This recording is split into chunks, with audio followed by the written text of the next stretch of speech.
बच्चों balance of payment यानी भुगतान शेष की एक क्लास जो हमारी हुई लास्ट टाइम, उसमें मैंने आपको बताया करंट अकाउंट मीनिंग बताया था मैंने। भुगतान शेष का साथ साथ आप पेन चला सकते हैं अपने अपने मीडियम के हिसाब से। मैंने आपको बताया था भुगतान शेष का मीनिंग क्या होता है, बैलेंस ऑफ पेमेंट का, और साथ ही साथ मैंने आपको बताया कि करंट अकाउंट क्या होता है। मैंने बताया कि बैलेंस ऑफ पेमेंट के दो कंपोनेंट है, दो घटक है, एक करंट अकाउंट यानी चालू खाता और दूसरा कैपिटल अकाउंट यानी पूंजी खाता। मैंने आपने लास्ट क्लास के अंदर चालू खाता एक्सप्लेन किया, उसके कंपोनेंट भी एक्सप्लेन किए। जिन्होंने नहीं पढ़ा वो उस लेक्चर को दोबारा देखें, नोट्स बने। आज मैं बता रही हूँ कैपिटल अकाउंट या पूंजी खाता क्या होता है, ठीक है, और उसके कंपोनेंट क्या है। एक्चुअली क्या होता ही उसके कंपोनेंट है, कंपोनेंट का पार्ट, घटक। तो देखिए जरा, टॉपिक है कैपिटल अकाउंट। किसका घटक बता रही हूँ, बैलेंस ऑफ पेमेंट। मैं बैलेंस ऑफ पेमेंट को भुगतान शेष या बीओपी के, इसका एक घटक है कैपिटल अकाउंट या पूंजी खाता।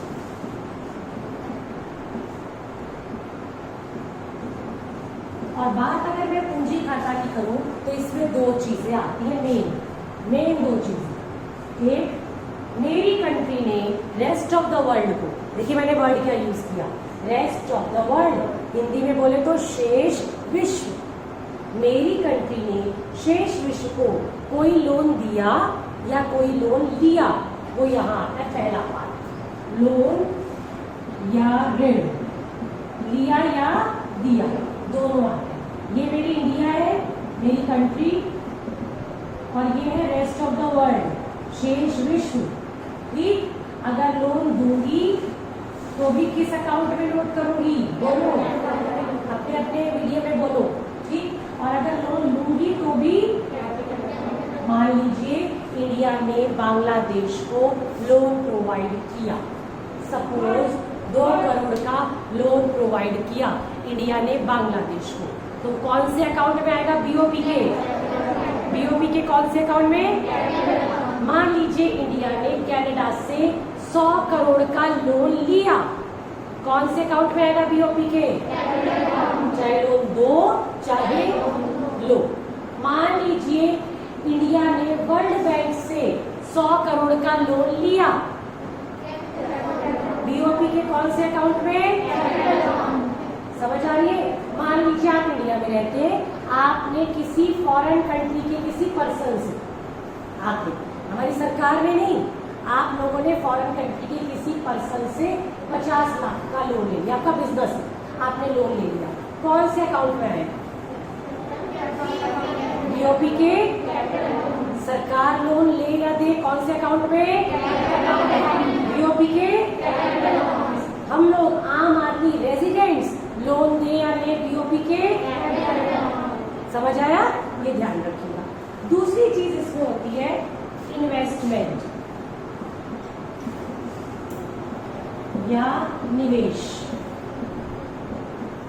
बिल्कुल इसी तरीके से मेरे देश इंडिया ने, अर्थव्यवस्था ने, foreign country, rest of the world होता है बेटा शेष विश्व, हिंदी मीडियम वालों के लिए लिख रही हूँ, शेष विश्व। मेरी अर्थव्यवस्था ने शेष विश्व में निवेश किया। निवेश कैसे होता है, जरा उसको भी समझ लो।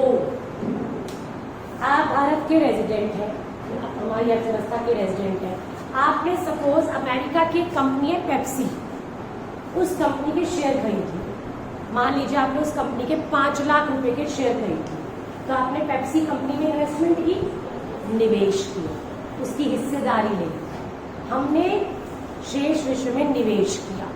तो बीओपी के किस अकाउंट में, किस अकाउंट में।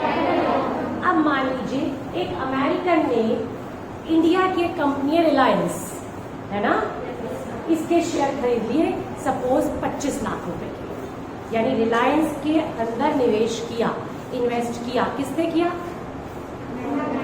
अमेरिकन ने। किसने किया, यानी शेष विश्व ने मेरे देश में इन्वेस्ट किया। तो कहाँ लिखा जाएगा, किस अकाउंट में, बीओपी के।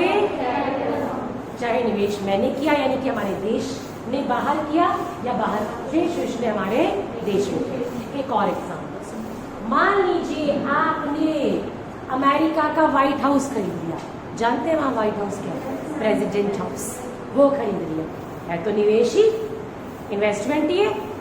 कौन से अकाउंट में है? पूरे तरीके से बोलो जो बोल रही हूँ।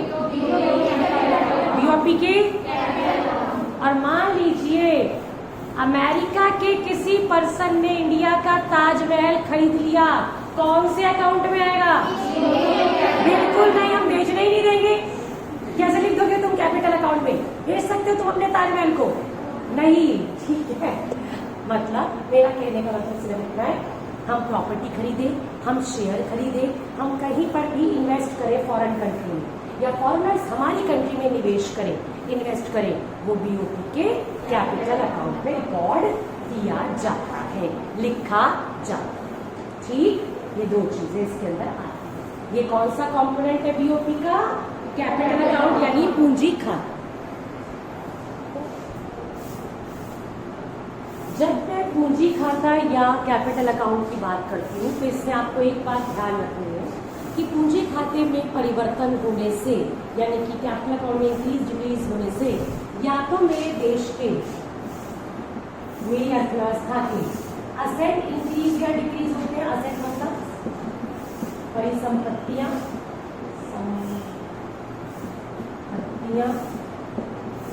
ये स्पेलिंग मुझे लग रहा है थोड़ी सी गड़बड़ है, ऐसे होना चाहिए। इंक्रीज डिक्रीज होती है, या फिर जो मेरे देश की लायबिलिटी है यानी देनदारी, वो इंक्रीज या डिक्रीज होती है। देनदारी, ये ध्यान रखना और ये लिखना। लोन लेने से या तो देनदारी इंक्रीज डिक्रीज होती है, लायबिलिटी, या फिर क्या होता है? असेट या परिसंपत्तियां बढ़ती या घटती है। डू नोट इट डाउन, साथ साथ लिखा करो।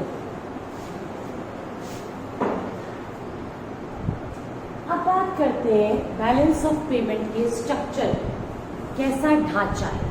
बैलेंस ऑफ पेमेंट एक तरीके का बही खाता है, अकाउंट है।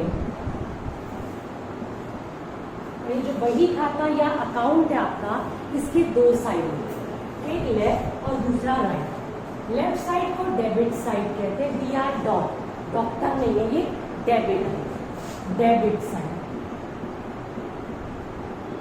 और राइट को कहते हैं क्रेडिट साइड।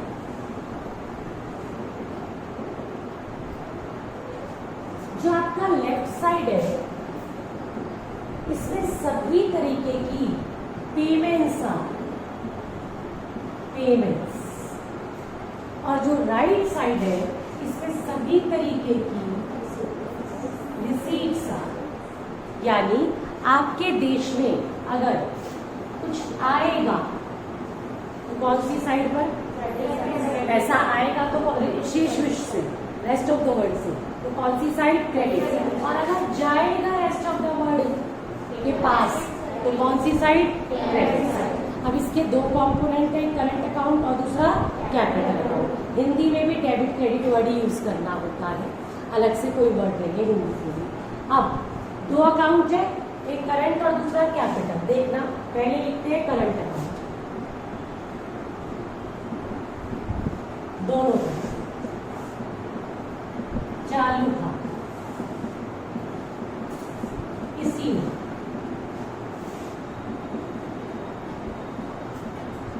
चालू।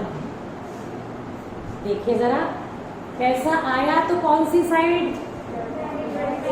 क्रेडिट। कौन सी साइड? पैसा गया तो ठीक। अब जरा मैं जो बोलूंगी अब आप मुझे बताएंगे कौन सी साइड। ये बहुत इंपॉर्टेंट क्वेश्चन है।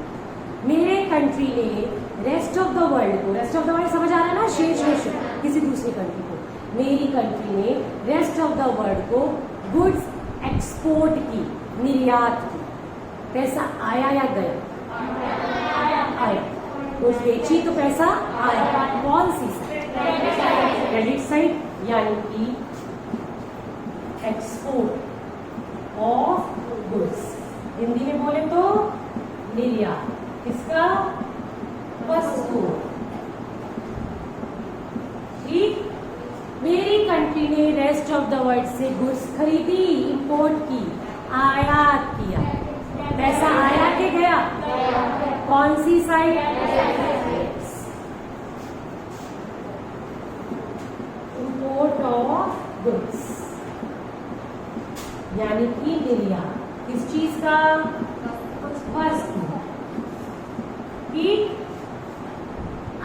ये मान लो ये 10 रुपए का एक्सपोर्ट था और 12 रुपए का इनपुट था, लेट मान लो। अब मेरी कंट्री ने सेवाएं सर्विसेज खरीदी रेस्ट ऑफ द वर्ल्ड से, खरीदी यानी इम्पोर्ट किया। कहाँ, कौन सी साइड? क्यों डेबिट? क्यों? पैसा गया, पैसा गया तो कौन सी साइड? Debit side. तो दूसरी चीज इम्पोर्ट ऑफ सर्विसेज, इस बार भी निर्यात है लेकिन किसका? सर्विसेज, सेवाओं। मान लीजिए 8 रुपए, और अगर सर्विसेज एक्सपोर्ट की क्रेडिट साइड, अपने अपने मीडियम में लिख दीजिएगा प्लीज। मान लीजिए 6 रुपए। अब सुनो, मेरी कंट्री ने रेस्ट ऑफ द वर्ल्ड को हेल्प की, हेल्प उनके बाढ़ आ गई, अर्थक्वेक आ गया, तो ट्रांसफर पेमेंट की, हेल्प की। कौन सी साइड? क्यों? पैसा गया। थोड़ा कॉन्फिडेंस से बोलो, ठीक है? अगर मैंने हेल्प की, हस्तांतरण पेमेंट की, हस्तांतरण भुगतान किया, और वहां पर किसी दूसरी कंट्री में वैक्सीनेशन मैंने गिफ्ट कर दिया, वापस नहीं लूंगी, लोन नहीं दिया, हेल्प की है मैंने, तो हस्तांतरण भुगतान या ट्रांसफर पेमेंट कहलाता है। अगर मैंने ट्रांसफर पेमेंट की तो डेबिट से, ट्रांसफर पेमेंट, हस्तांतरण भुगतान, हेल्प किए बेटा, ये वापस नहीं आएगा। मान लो 5 रुपए, और अगर मुझे किसी से, किसी दूसरी कंट्री से मुझे हेल्प मिली है, वर्ल्ड बैंक है या WHO है, वर्ल्ड हेल्थ ऑर्गेनाइजेशन, उसने मुझे हेल्प की है कि आप अपने स्कूल में अपने बच्चों के लिए सपोज मिड डे मील दीजिए, ठीक है, और उन्होंने हमें हेल्प की है, कौन सी साइड पर? क्यों? क्रेडिट में नहीं आया, बाहर से रेस्ट ऑफ द वर्ल्ड से पैसा आया। ट्रांसफर रिसीट्स, हस्तांतरण प्राप्तियां, मान लीजिए 10 रुपए मिले, ठीक?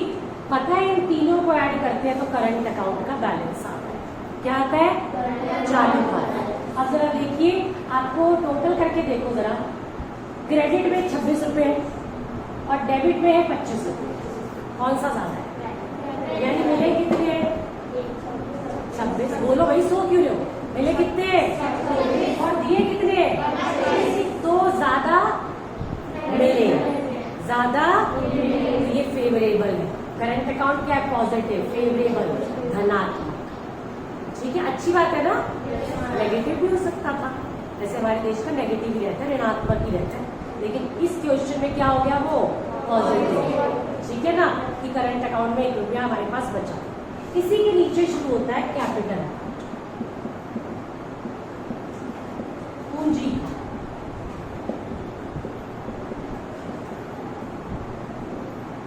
दोनों।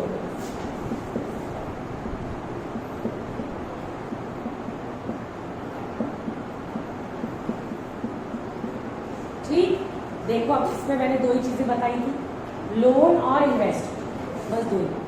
अगर मैंने लोन दिया, मैंने कहा था मेरी country rest of the world को लोन दिया, कौन सी साइड? डेबिट साइड, क्योंकि पैसा गया, ठीक है। तो 4 पॉइंट, लोन गिवन, ऋण दिया, किसको दिया भाई?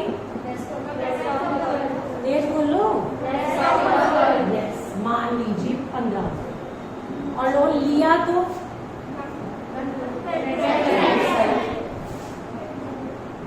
लोन टेकन, ऋण लिया सपोज 20, ठीक।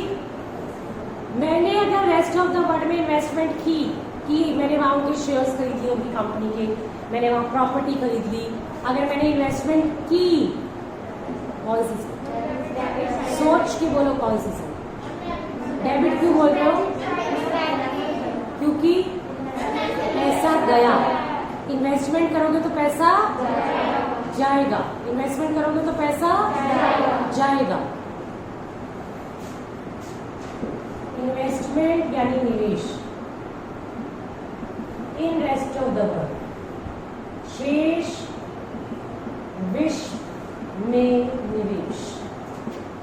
मान लीजिए आपने 40 रुपए का निवेश, और अगर उन लोगों ने आपकी कंट्री में निवेश किया तो उन लोगों ने इन्वेस्ट किया तो पैसा आया।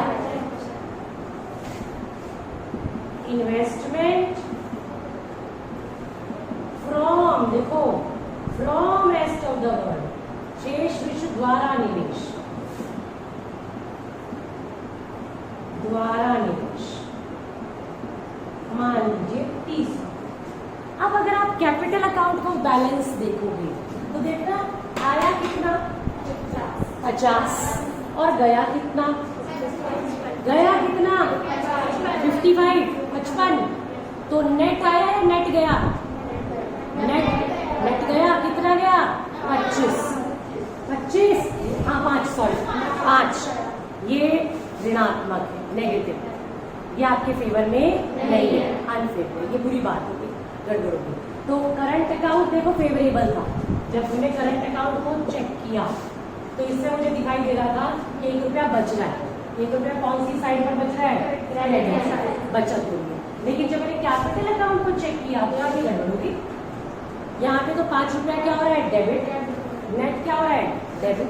तो अब जरा ध्यान से देखो, ये बैलेंस ऑफ पेमेंट अगर टोटल मिला लो, टोटल क्रेडिट और डेबिट साइड दोनों देखो, तो मुझे बताओ जरा बैलेंस ऑफ पेमेंट पॉजिटिव है या नेगेटिव? सारा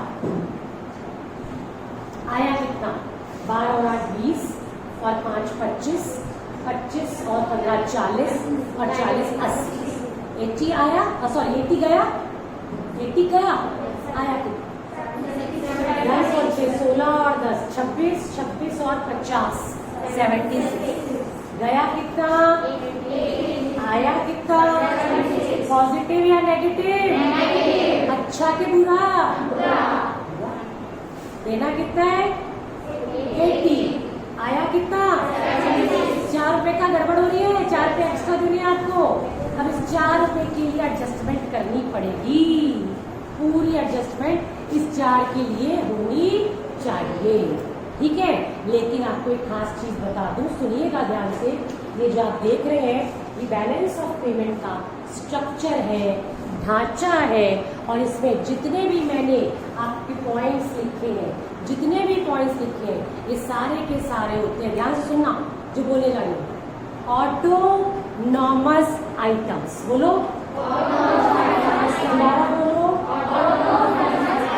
ऑटोनॉमस आइटम हिंदी में बोलूं तो स्वायत्त मदे, हिंदी में जो हिंदी मीडियम वाले वो बोलेंगे स्वायत्त मदे, स्वायत्त मदे, क्योंकि अपने आप रिकॉर्डिंग जो हुआ वो लिख दिया, जानबूझ के कुछ नहीं लिखा, जो लेन देन हुआ उसको रिकॉर्ड कर दिया। तो ऐसे सारे आइटम्स जो कि एक साल में मेरे देश यानी मेरी अर्थव्यवस्था और रेस्ट ऑफ द वर्ल्ड के साथ लेन देन होते हैं, जब हम उन्हें रिकॉर्ड कर देते हैं तो ऐसे आइटम्स को ऑटोनॉमस आइटम्स या स्वायत्त मदे कहते हैं। पर 4 रुपए का घाटा दिखाई दे रहा है मुझे, इसे एडजस्ट करने के लिए, डेबिट और क्रेडिट को इक्वल करने के लिए दोनों साइड को, मैं अब जो करने जाऊंगी, जो करूंगी, उसे कहते हैं समायोजक मद या अकोमोडेटिंग आइटम्स। इंग्लिश में बोलो अकोमोडेटिंग आइटम, और हिंदी में है समायोजक मद। अब मैं उस 4 को डील करती हूँ कैसे, सुनिएगा जरा ध्यान से। चलिए पहले से नोट कर लीजिए, अब समझे जरा। मैंने कहा ये सारे के सारे हैं ऑटोनॉमस आइटम्स, ठीक है। इनको अंग्रेजी में अबव द लाइन भी कहते हैं, अबव द लाइन आइटम क्या कहते हैं? और हिंदी में बात करूं तो रेखा के ऊपर के मध्य, रेखा के ऊपर की। लेकिन डेबिट और क्रेडिट साइड इक्वल करने के लिए, लेफ्ट और राइट साइड इक्वल करने के लिए कुछ एडजस्टमेंट करनी पड़ती है। जैसे 4 रुपए का आपको दिखाई दे रहा है घाटा हो रहा है, तो उसको देखो आएंगे कितने 76, जाने कितने 80, तो भैया 4 रुपए कहीं ना कहीं से तो अरेंज करोगे, तो 4 रुपए सरकार फिर कहीं ना कहीं से अरेंज करती है, जिसे हम कहते हैं अकोमोडेटिंग आइटम्स, यानी कि समायोजित मद। जैसे गवर्नमेंट अपने फॉरेन रिजर्व्स रिलीज करती है, गोल्ड पड़ा है उसे बेचती है, 4 रुपए देने ना ज्यादा शीर्ष को, तो जो अपने पास गवर्नमेंट के पास फॉरेन करेंसी पड़ी है वो देती है, या तो रिजर्व में जो पड़ी है, या गोल्ड पड़ा है वो देती है। तो कुछ इस तरीके की एडजस्टमेंट करती है ताकि जो रिसीट्स है वो पेमेंट्स के इक्वल हो जाए। ऐसे एडजस्टमेंट को अकोमोडेटिंग आइटम या समायोजित मदे कहा जाता है। इन्हें हम बिलो द आइटम्स भी कहते हैं, बिलो द लाइन आइटम्स भी कहते हैं। क्या कहते हैं? या रेखा के नीचे की मद। तो यहाँ पर एडजस्टमेंट अब आप देखो, यहाँ था 76, यहाँ 80, तो एडजस्टमेंट इस तरफ होगी, तो यहाँ 6 पॉइंट अकोमोडेटिंग या समायोजित मदे लिखी जाएगी। कितने की एडजस्टमेंट की जाएगी? 4। तो फिर ये टोटल दोनों तरफ क्या हो जाएगा? 80। तो एक क्वेश्चन भी आता है आपके पास, अकोमोडेटिंग आइटम क्या होती है, ऑटोनॉमस आइटम क्या होती है, स्वायत्त मदे क्या है और समायोजित मदे क्या है, या बिलो द लाइन क्या और अबव द लाइन। तो जो ऑटोनॉमस है उसको कहते हैं अबव द लाइन। ये सारी ऑटोनॉमस है, ऊपर वाली 5। 6th जो मैंने लिखी है वो कौन सी है? अकोमोडेटिंग आइटम, ठीक है। और इसको बिलो द लाइन आइटम भी कहा जाता है। तो इसके साथ हमने देखा बैलेंस ऑफ पेमेंट क्या होता है। बैलेंस ऑफ पेमेंट के 2 कंपोनेंट, करंट अकाउंट और कैपिटल अकाउंट। फिर मैंने बताया बैलेंस ऑफ पेमेंट का ढांचा कैसा होता है, डेबिट साइड और क्रेडिट साइड। और उसके बाद हमने क्लियर किया ऑटोनॉमस आइटम कौन सी होती है और अकोमोडेटिंग। यहाँ पर आपका ये चैप्टर कंप्लीट होता है। जिन लोगों ने फर्स्ट क्लास नहीं ली वो प्लीज वीडियो लेक्चर देखें, नोट्स बनाए, तब आपको ये वाली क्लास ज्यादा अच्छे से समझ आए, ठीक है।